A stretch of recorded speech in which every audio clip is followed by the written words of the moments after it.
आज बिलासपुर में हमारे नेता माननीय राहुल गांधी जी आ रहे हैं। पूरे प्रदेश के हितग्राहियों के लिए आवास न्याय योजना का शुभारंभ आज कर रहे हैं और उन गरीबों को आवास मिलेगा और छत्तीसगढ़ प्रदेश के सभी हितग्राहियों को आज संदेश देंगे और उनके आने से कांग्रेस पार्टी का मनोबल बढ़ेगा। देखिए, भारतीय जनता पार्टी हमेशा केंद्र सरकार छत्तीसगढ़ की हर योजनाओं को उन्होंने रोकने का काम किया।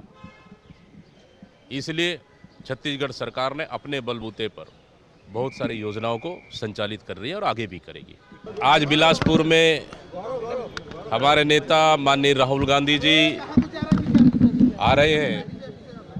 पूरे प्रदेश के हितग्राहियों के लिए आवास न्याय योजना का शुभारंभ आज कर रहे हैं और उन गरीबों को आवास मिलेगा और छत्तीसगढ़ प्रदेश के सभी हितग्राहियों को आज संदेश देंगे और उनके आने से कांग्रेस पार्टी का मनोबल बढ़ेगा।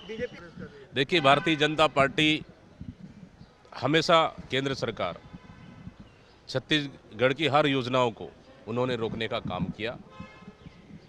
इसलिए छत्तीसगढ़ सरकार ने अपने बलबूते पर बहुत सारी योजनाओं को संचालित कर रही है और आगे भी करेगी।